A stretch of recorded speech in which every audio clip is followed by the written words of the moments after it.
everybody. Welcome back to another episode of Unpack That Bag, where I help you to carry what matters most. It's your host, Maya Danielle. And as always, I am so excited to be here today. This is our second episode in the Black Love series, honoring Black History Month as well as Valentine's Day season. And I'm really excited. I have been loving the research behind this series, or like just all the reading I'm doing. As I mentioned in our first episode, where we talked a little bit more about the history of Black love, um, we are reading Salvation by Bell Hooks, and it's talking about Black people in love. And I just started the book, and I'm really excited because it's been a pretty good read so far. So excited to discuss that later in the month on this podcast.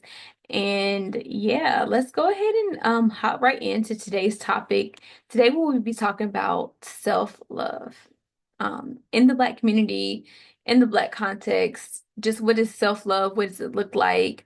And so yeah, let's go ahead and get started. So this concept of self-love, I think is always so interesting to talk about because people have different definitions or different views on what self-love is.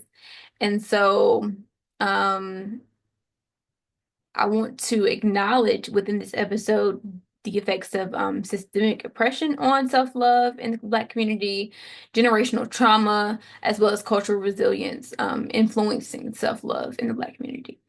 And so I want to kind of get your thoughts, drop down in the comments below. What does self-love look like for you?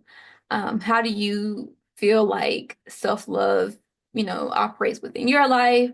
Um, yeah, so tell me below what you feel like self-love looks like for you. And let's get into like a little bit of the definition. So self-love to me is an acceptance. It's like accepting who I am, accepting me for all of myself and all of my quirks and my kinks and my flaws, like just being to accept and understand those things about myself. I think the understanding piece is important for me because sometimes we don't know why we have certain things going on with us or why we do certain things. So for me personally, I enjoy like learning myself. I enjoy learning why I do certain things or why I show up in certain ways. And it's always just so interesting to me to learn those things and and then accept that like this is a part of who I am. I think some people will twist this and they're like, well, like if you have flaws, why not, work on them? Why not XYZ? And I think they believe that because you have self-love or because you love yourself, that and you love your flaws, doesn't, it doesn't equal that you are stuck in them. Like, you know what I'm saying? So, basically like, just because I love myself and I love my flaws doesn't mean that I don't have to still work on them or I don't have to still make changes to be better.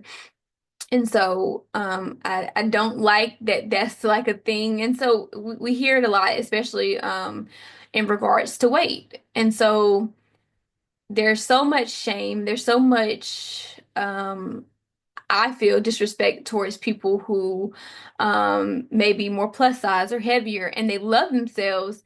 And there's always this question of like, oh, why would you love yourself if you look like that? Why would you love yourself if you know you're overweight? Like, you guys, you can love something about yourself. You can love yourself and still want to change. You can love yourself and still want better for your health or better for whatever, whatever. We all have flaws. And so I always think it's funny because we will attack in that instance of when people who are plus size and they love themselves, we'll attack that. But if somebody, is maybe let's just say like they're a rude person and they just say, well, that's just me. I'm just blunt. I'm just, that's just who I am. Well, if you're able to love that about yourself and it's a flaw to society that you show up in ways that are rude or mean or whatever, what's the difference? So just some food for thought, but I think it just goes back to my point of like we can have flaws. We can have maybe characteristics that we don't like as much. Like there are some things that I've struggled with that I would, like don't necessarily care for if flaws in myself, but I've accepted them. Accepted that that's who I am at this stage of my life. I accepted that that's a part of me. That's one of the many pieces of who I am. It doesn't have to make up who I am. I don't have to become that flaw. I don't have to become that insecurity, but it is a part of who I am. And I love myself for being able to accept that. And so, yeah. Also, like, let's talk about the difference between self-care and self-love. So, I have a definition over here. You're going to see me looking off to the side. Self-care refers to the actions you take physically and mentally to nurture yourself. Like, getting enough sleep, eating healthy, going to the gym, things like that would be considered self-care. I mean, and then for women, like, going to get your hair done, maybe getting your nails done, getting a massage, and, men, those type of things as well, getting your hair cut. Like, those are things that are self-care. And then self-love is a little bit deeper. It's more of a deeper concept about, again, accepting and valuing yourself, including your flaws, and having a positive relationship with your own identity. So I think that's a really important piece of what self-love and self-care is. So self-care are those things that you do to nourish yourself and again nurture like who you are. But self-love is saying I accept myself as who I am. I value who I am. Um, and having that relationship with your identity. So yeah, I know we talked about in a couple episodes back, like um, being authentic, being your authentic self, and how that takes learning yourself. And so with self-love, it's the same. You have to learn yourself. You have to learn what those flaws are. You have to learn what your quirks and kinks are. Because it does increase your acceptance of yourself. So yeah, just a little food for thought. Um, just a couple of cultural perspectives on self-love. So we talk about the historical impact of colonization and oppression on Black love and Black self-image. And I mean, it goes without saying that as a people, we have suffered some of the most brutal attacks against our identities and our skin and our features. So, like we've been sort of made out to be non-human. And that's very true for still to this day, we are not deemed to be as human because of our skin tone, because of certain features. And so it's important when we're talking about this concept of self-love within the Black community that we highlight that that has been an issue for us, that we have colorism. So being deemed as less than because your skin color is darker, or being more associated with whiteness because your skin color is lighter. And not only the effects of colorism, between, non-blacks and blacks, but within our own community as well, we've kind of consumed that information that we've been told for years, that we're not worthy because of our skin color, that we're not deemed attractive because we have big noses and big lips, that we're wider, like these things that are a part of who we are.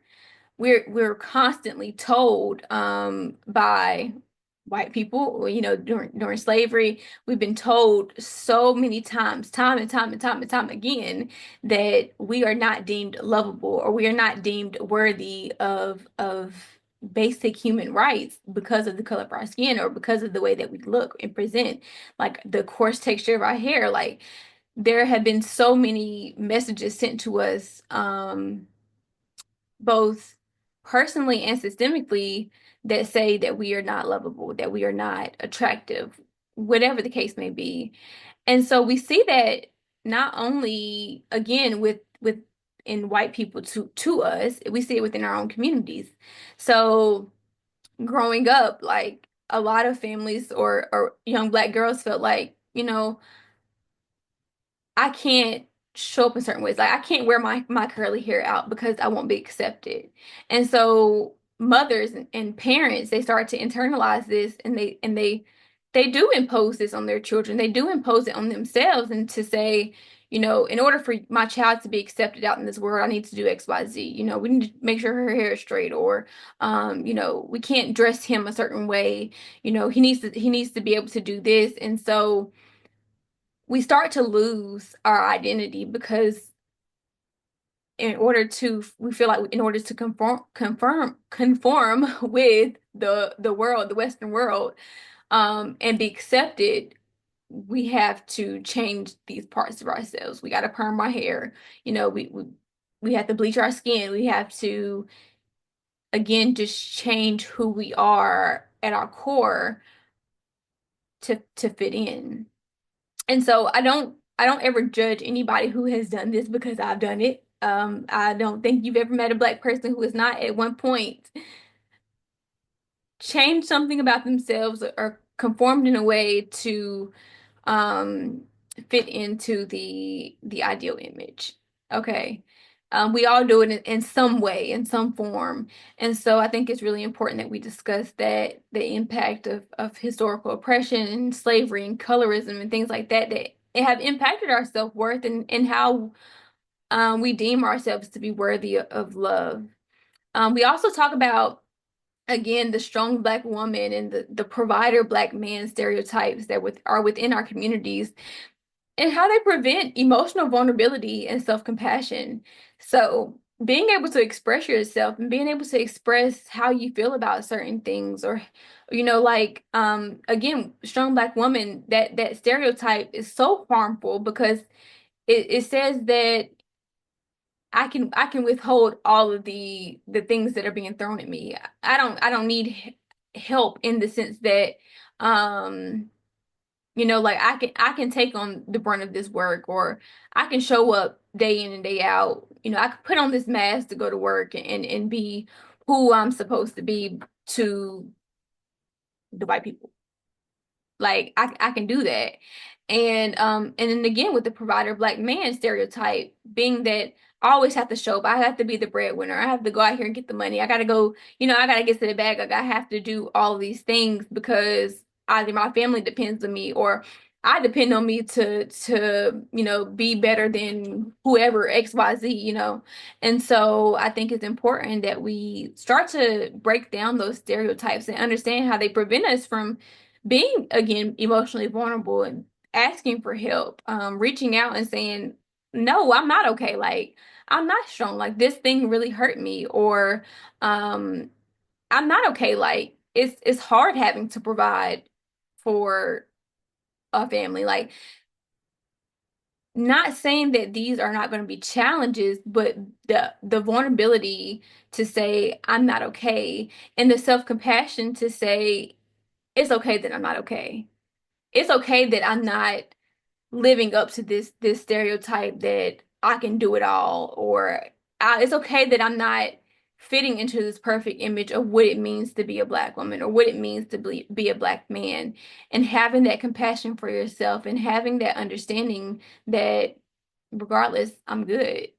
And so I think that's a really important and huge role of Black love. And so we talk about the mental health and self-love. We've talked about, just how important therapy is um, towards the emotional healing of us as a people.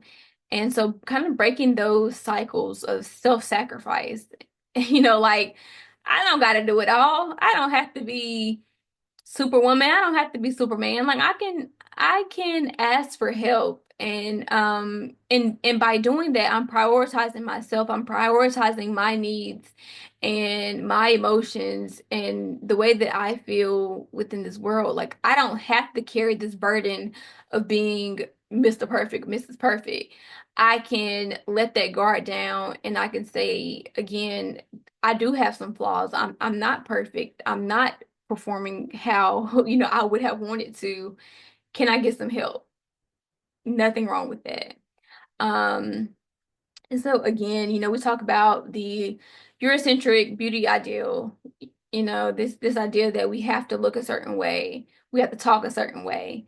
And again, how that impacts your self-esteem. Being able to, we had a conversation yesterday in class, and just about how children nowadays, they're on social media and they're seeing this idea of what it looks like to be a woman or to be a man, and they feel like, oh, I gotta have a BBL, or I got to have the longest weave. I got to get my lashes done all the time. I have to have my nails done all the time. I got to have XYZ to be deemed attractive or to be deemed worthy of appreciation. And same thing for men, like they feel like, I gotta drive the fanciest car, or I gotta be rocking these Amiri jeans, the purple jeans, the skinniest ones, the tightest ones. Like I gotta have the gold chain, I gotta have this, and this, I gotta have the grills, I gotta have, all of these things, in order again to be deemed acceptable or appreciated. And so that damages our self-esteem so much as a people, because the reality is, like, most of us ain't growing up in an environment where that's easily attainable. Like most kids, I ain't buying, $400 jeans. Like, are you crazy? And so it creates this self-image, and like you're 13, you don't need to get your nails done. Like you don't need no acrylics. You know what I'm saying? So like it creates this self-image within ourselves. When we see these things and we're like, I want these things. This is what is is is acceptable. This is what is deemed attractive. This is what society wants. And I can't obtain that because, I either don't have the money, I don't have the accessibility. And now I feel less about myself because I don't conform to what society says is in or is trending.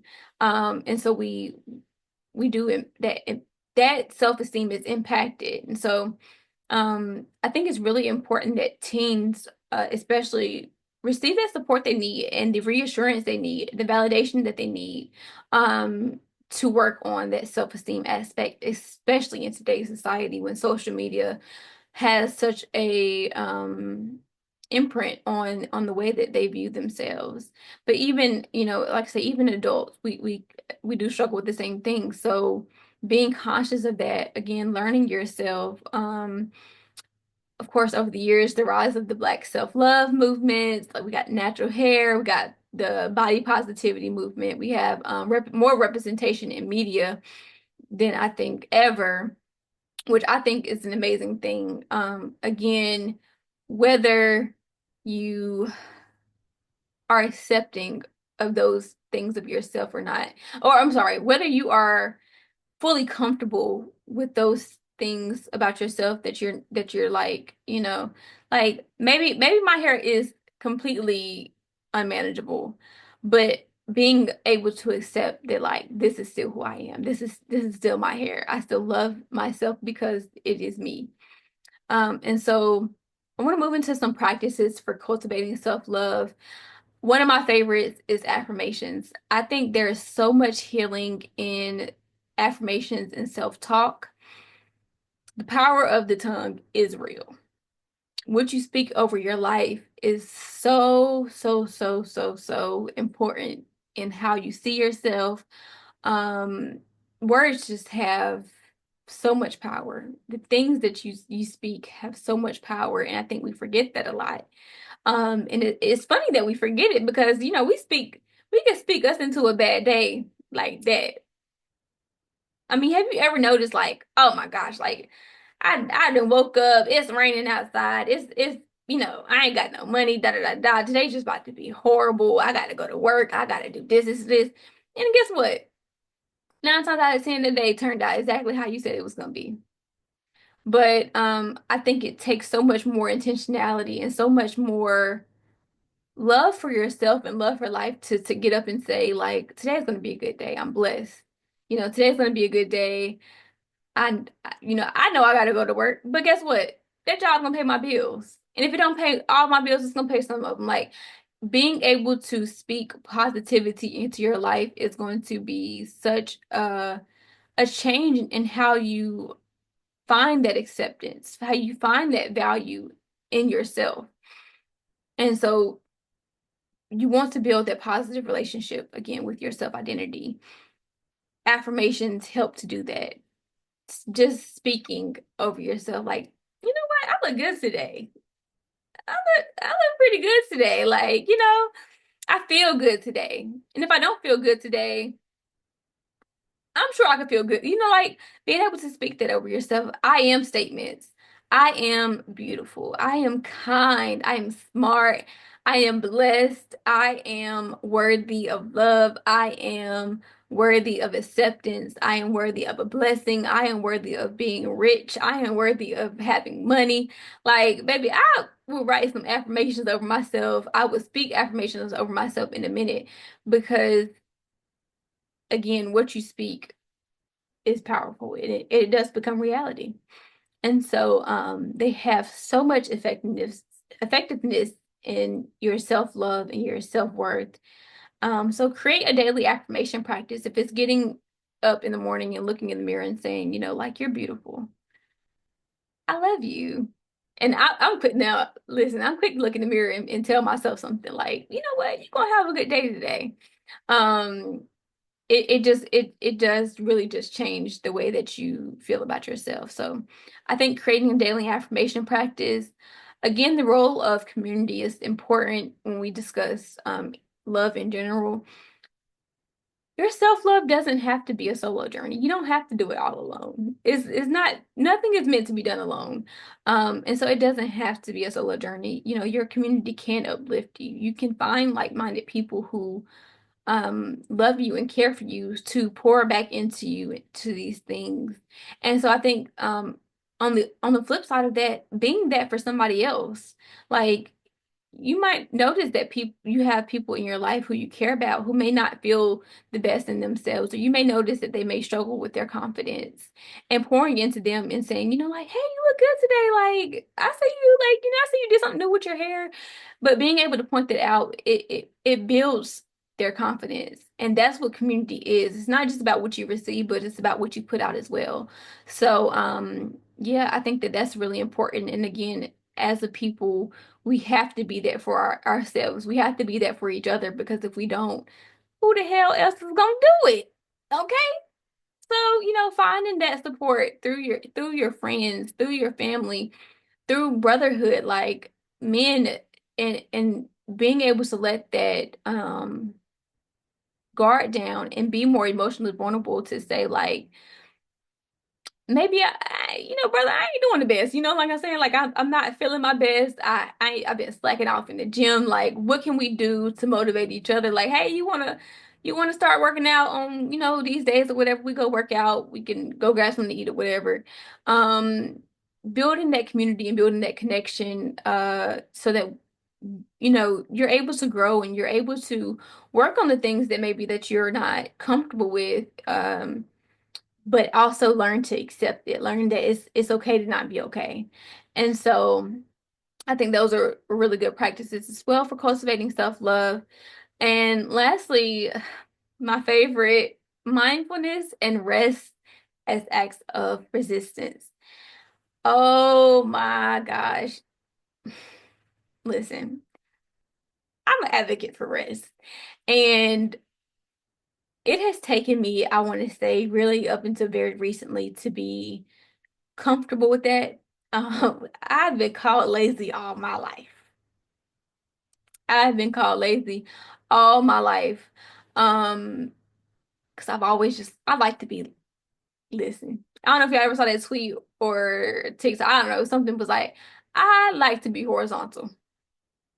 My body just loves to be horizontal. I'm gonna go lay down. I'm gonna go take me a nap. Okay? You can't, I'm taking me a nap. And so again, I have been called lazy all my life. So my idea of like that part of myself, I could never accept. Like it felt wrong. Like I found myself um just dealing with some really hard struggles when it came to rest. And so it's not that I still wouldn't do it. It was more so I just felt guilty about it. Like I felt so guilty all the time about re being, resting. If somebody called, like I would tell them I'm reading a book before I tell them I'm laying down watching TV. Like, but that's because my ideas of rest were so, again, I was just, yeah, I was just called lazy for being in rest. And so I've shifted a lot of my perspective along the years, especially like I said in the past year or so, and more specifically with my ADHD diagnosis, just because I'm a little bit more understanding of why I do certain things.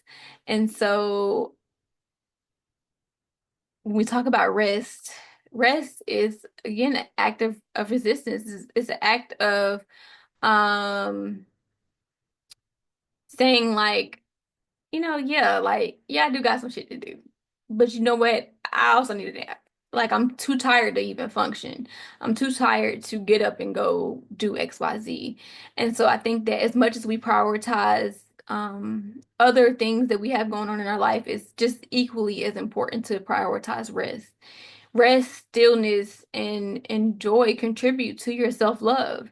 Sometimes it's okay to like take a nap. I love me a nap. Nap, taking a nap for me, that's my reparations. Like being able to rest and not work. We have worked. Us as a people, we have worked. We are always working. And so, yes, work towards your goals. Um, have some priorities of things that you want to get done and how you're going to get them done. Do that. But rest is that's revolutionary, like to rest and to not have to worry about everything else you got going on.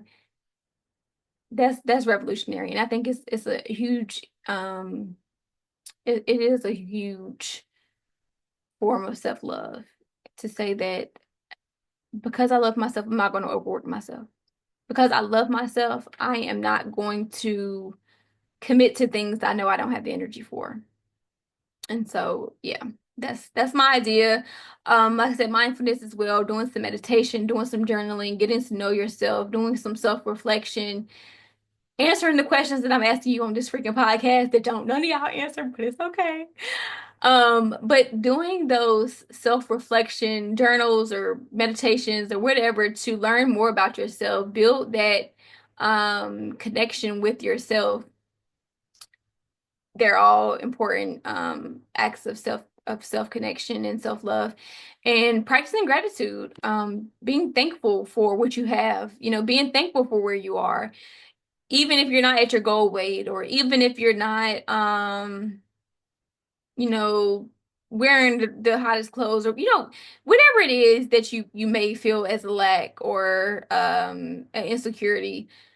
Being grateful for what you do have and showing gratitude for what you do have and where you're at increases your self-love, because again it fosters that acceptance piece, which is a part of again what self-love is. So being able to really just have gratitude for where you are and what you have and who you are in this moment is so important. And so as we end today, I really just want to again continue to encourage you all to learn yourself and learn who you are and why you do certain things, and what you love and what you don't love, and how you can better pour into yourself, practice that self-care so that you can foster a stronger communication, a positive relationship, and a deeper connection with yourself. And so, I really want for people to just do some self-reflection, find where you can do some work and start doing it. Take some rest, okay? And so with that being said, think of the journal prompt for this week is what is one self-love practice that you can start this week. Um, and so yeah, share your self-love rituals if you have any. Um, if there's anything that you do, maybe like weekly or daily to practice your self-love, let me know. Again, you can read All About Love by Bell Hooks, which is a great book on love. And if you want to join the group, or if you want to join us in reading Salvation by Bell Hooks, Black People in Love, we'll be discussing that at the end of this month. Feel free to do that as well. Again, we'll dive into some more episodes and topics on Black love in our next week. I want to thank you all again for watching. Don't forget to like, comment, and subscribe to the channel. I really do appreciate it all. I hope you have a great rest of your week and happy Valentine's Day if I don't see you before then. Bye.